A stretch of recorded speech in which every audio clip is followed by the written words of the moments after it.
Saya punya cerita dulu. Ketika saya ini pengen punya rumah, saya ini bawa umroh orang tua. Padahal ini masih ngontrak. Orang tua minta berangkat haji, saya berangkatin. Padahal saya masih ngontrak itu. Begitu pulang haji, kebeli itu rumah. Wasilahnya begitu. Nggak pernah cerita, saya ini masih ngontrak sama orang tua. Pokoknya udah nggak cerita apa-apa. Nggak bilang juga milik saya. Kan bohong namanya. Udah pokoknya tenang aja. Udah Pak, alhamdulillah. Maka kalau ada orang tua, Pak, muliakan tuh orang tua. Karena birrul walidain itu perintah, itu ibadah. Maka durhaka kepada orang tua itu urutannya itu adalah dosa besar, Pak. Durhaka kepada orang tua. Kita nih ahli ibadah, tapi orang tua nggak ridho, Pak. Ditolak sama Allah. Ya kan? Ditolak sama Allah. Buat orang tua senang. Ya kan?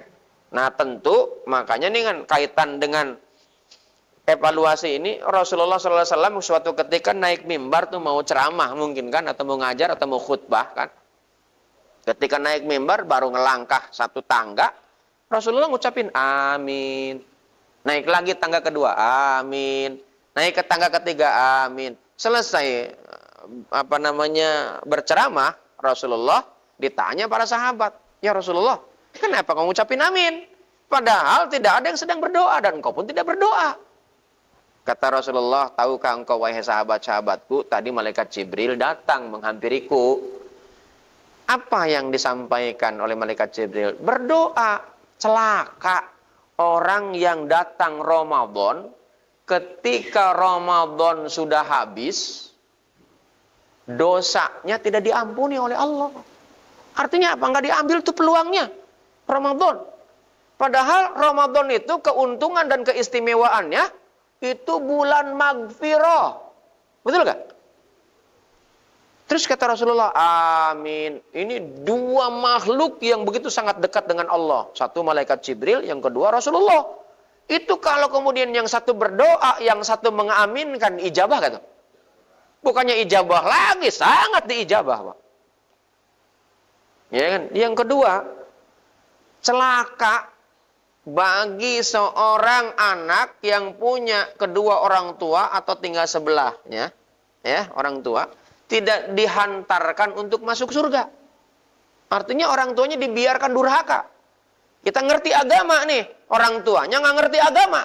Kita dibiarkan. Kalau kita sayang sama orang tua, terus kita deketin tuh orang tua.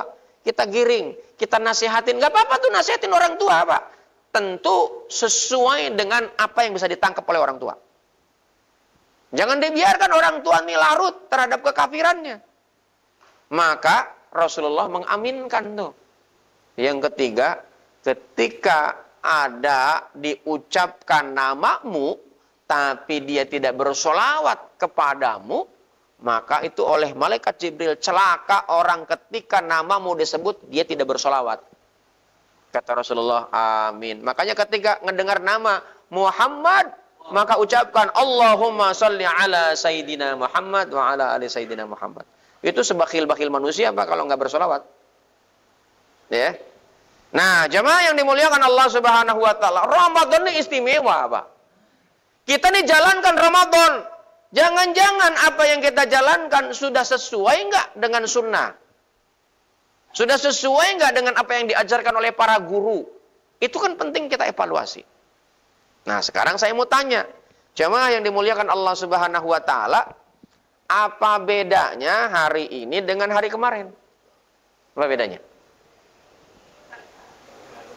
Kemarin hari Selasa, sekarang hari Rabu.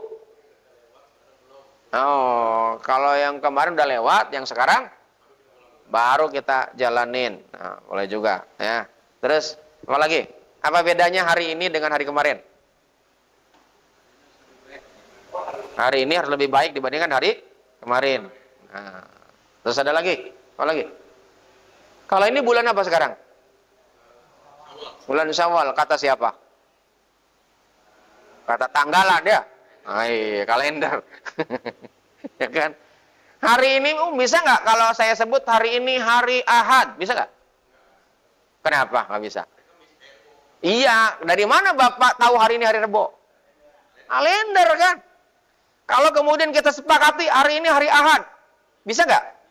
Bisa, Pak. Sangat mungkin, Pak. Hari ini saya bilang hari Jumat. Bisa nggak? Bisa. Itu tergantung kita dan kesepakatan. Betul nggak? Kesepakatan. Sebab itulah orang yang paling beruntung adalah orang yang mampu menikmati setiap saat yang dijalani. Kenapa? Karena gini, bahwa yang namanya hari kemarin itu nggak akan mungkin bisa kita ulang. Karena itu adalah sejarah. Sejarah nggak akan mungkin bisa kita ulang. Dan hari esok itu misteri, Pak. Nggak ada yang tahu bakal terjadi itu apa. Al-Quran menyebutkan, wa ma tadri nafsun madza taksibu godan. Nggak ada yang tahu tuh apa yang bakal kita lakukan esok hari. Wa ma tadri nafsun bi ayyi ardin tamut. Nggak ada yang tahu tuh kita di mana akan meninggal, kapan, nggak ada yang tahu. Jadi sebetulnya kita nggak ada yang tahu tuh esok hari. Makanya karena nggak ada yang tahu, maka kita harus ucapkan insya Allah. Itu orang yang beriman tuh namanya. Insya Allah kita akan melakukan ini. Insya Allah esok kita akan bertemu ini. Insya Allah, insya Allah, insya Allah. Jangan, besok kita jalan ya. Oke. Gitu. Nah, jangan begitu. Itu namanya still yakin, Pak. Padahal yang ngatur semua kehidupan Allah. Jadi kalau kita ternyata pas hari H-nya tidak terjadi, nggak kecewa, Pak. Nggak kecewa. Kenapa? Karena itu takdir Allah. Seperti pilpres, Pak. Begitu nggak jadi, nggak kecewa. Walaupun pada bubar, Pak. Nggak kecewa dia. Santai aja, Pak. Karena memang Allah takdirkan. Jadi mau itu orang katain curang, mau orang katain itu ada yang namanya pengerahan massa, segala macam. Kalau Allah nggak takdirkan, Pak, itu yang curang nggak akan jadi. Terus kemudian apakah kita berpihak kepada kecurangan? Ya jangan juga. Ya kan? Kemudian tiba-tiba yang dulunya lawan kemudian mengucapkan selamat. Ya jangan juga. Orang yang beriman tetap istiqomah di jalan yang benar. Makanya itu pentingnya hidayah. Ihdinas siratal mustaqim. Siratal ladzina an'amta alaihim. Ghairil maghdubi alaihim. Waladdallin. Itu dibaca kapan tuh? Setiap sholat, Pak, wajib hukumnya baca itu, Pak. Supaya kita ingat, Pak, agar Allah ngasih petunjuk yang lurus kepada kita, Pak. Karena apa? Karena kalau nggak dibaca, nggak sah sholatnya, Pak. Nggak dianggap sholat. La sholata liman la yakra'ul fatihata.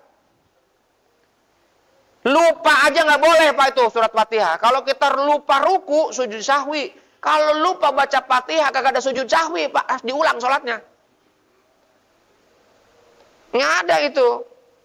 Mau apa nih sholat, lupa baca Fatihah? Itu kagak sah sholatnya, Pak. Berarti belum sholat. Nggak pakai sujud sahwi itu kalau nggak Fatihah. Harus ulang sholatnya.